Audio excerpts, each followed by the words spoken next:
Hello everyone, and welcome to lecture number 12. We're still in period 4. In fact, this will be the last one on period 4. A little quick refresher on the market revolution. All right, so let's go ahead and get started. Here again is our key concept. This is period 4, key concept 2. Developments in technology, agriculture, commerce, all these bring about all these great changes in the U.S., both in the way we migrate and settle in various regions around the country. It brought out regional identities, gender and family relationships, political power, distribution of consumer goods. Oh my, yes. A global market is being developed during this time period. All types of great innovation is happening. We've talked about canals and railroads. Textile machinery is being invented at this time period. Steam engines, interchangeable parts, that's Eli Whitney, right? All these great things. And here we see some of these examples. Steel plow, mechanical reaper. We'll talk a little bit about Sam Slater. We talked in class the other day about the Lowell factory girls. I'm going to have that on here as well as a little refresher course. So take a moment, maybe pause and make sure you look at these key concepts and see how this relates then to the market revolution. So let's get into the examples then, and how we can use this to express what we're talking about. All right, so if you want to, we can go back to a guy named Adam Smith. He writes a book in 1776 called Wealth of Nations. He creates the concept of laissez-faire, capitalist principles, economics, the invisible hand, as he talked about. This idea that the market is driven by you and I. You and I make decisions in the market. We decide where to spend our dollars, and that creates the industries then that spring up. A free market system, as you will.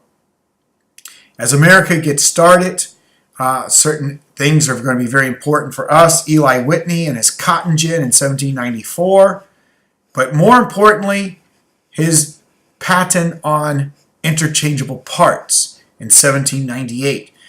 Machines that make parts for other machines. If your machine breaks down, instead of having to get a whole new machine, you just replace the part now. This led to mass production in America on a massive scale. Somebody else very important to America is Samuel Slater. He's considered the father of the factory system. He arrives as a young man in 1791. He grew up in the textile mills of England. It was against the law to share any of this information. He escapes as a young boy, comes to America, meets a man by the name of Moses Brown in Rhode Island, and convinces him he knows how to build a textile mill.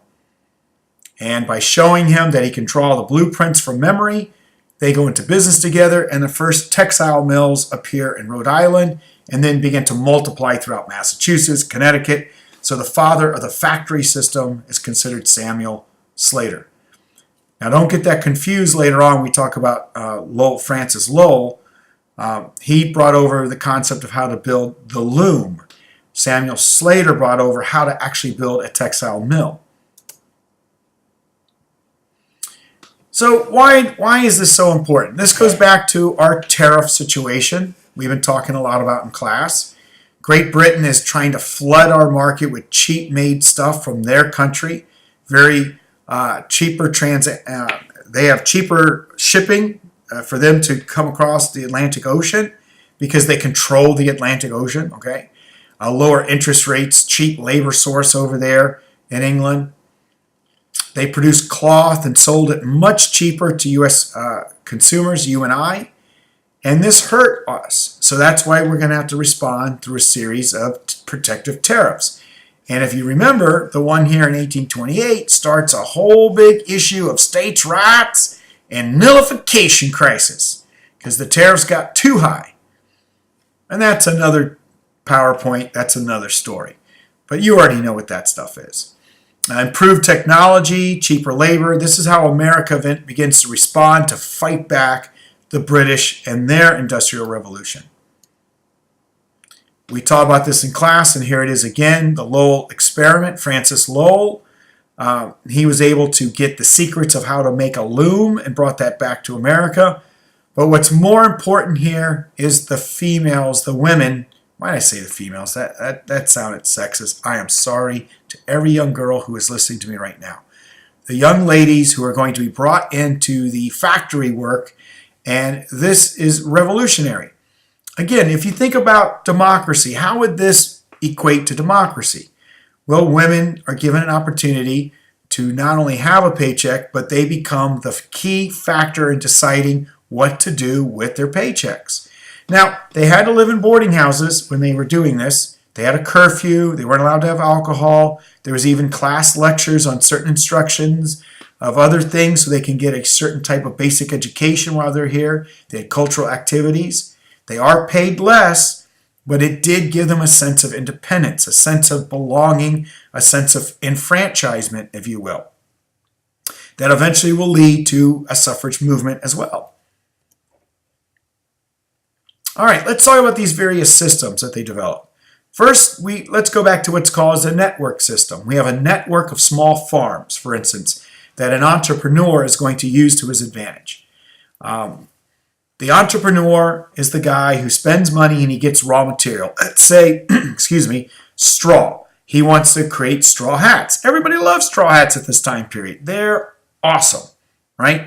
And it's just one of those things where what I do is I hire workers in these small farms where they have large families. And I give them all the raw material.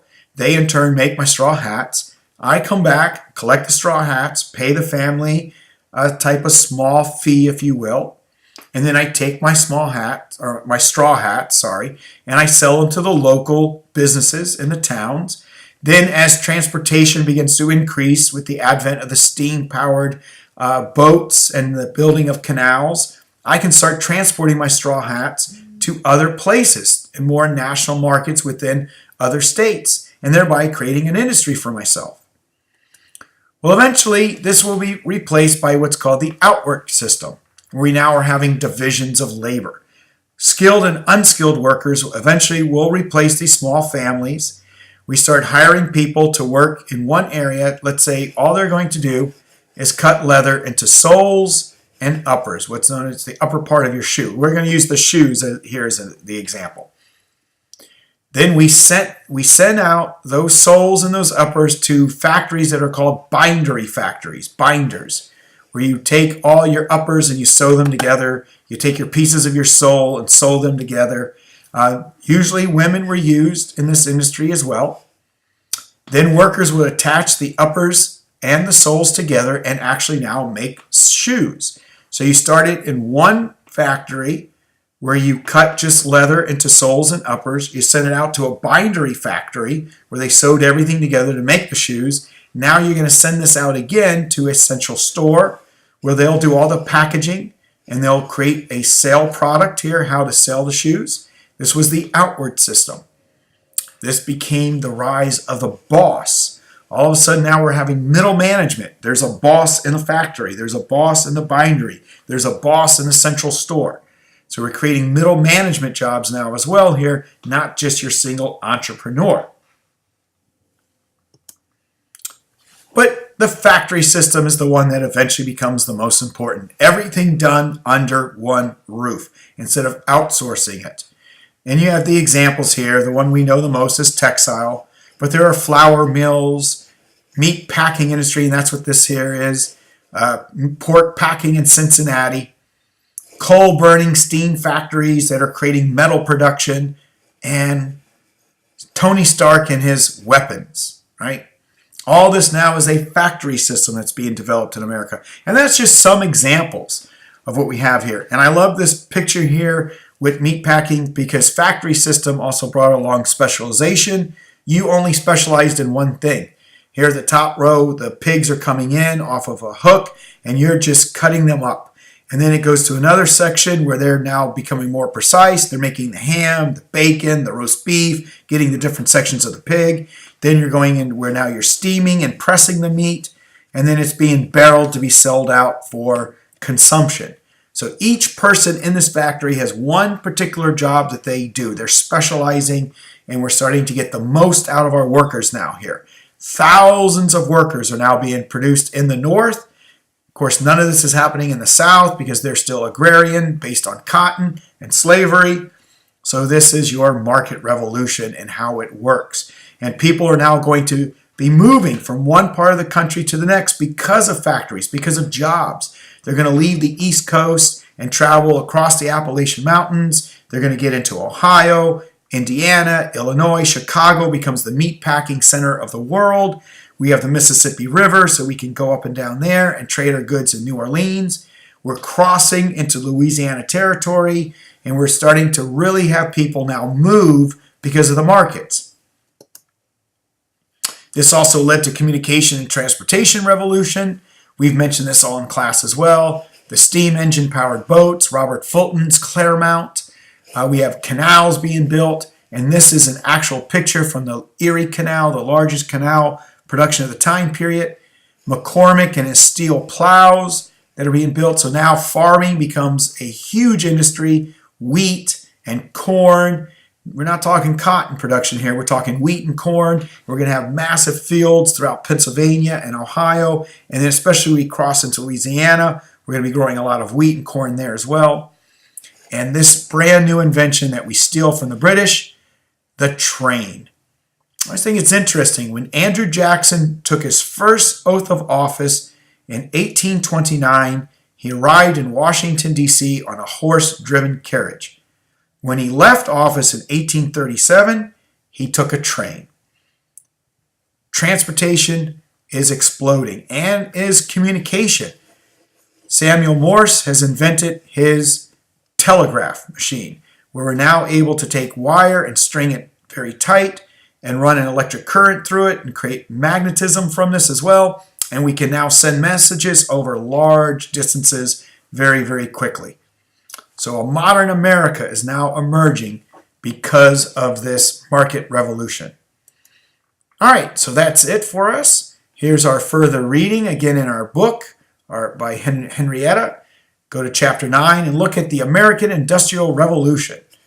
All right, bye for now. See ya.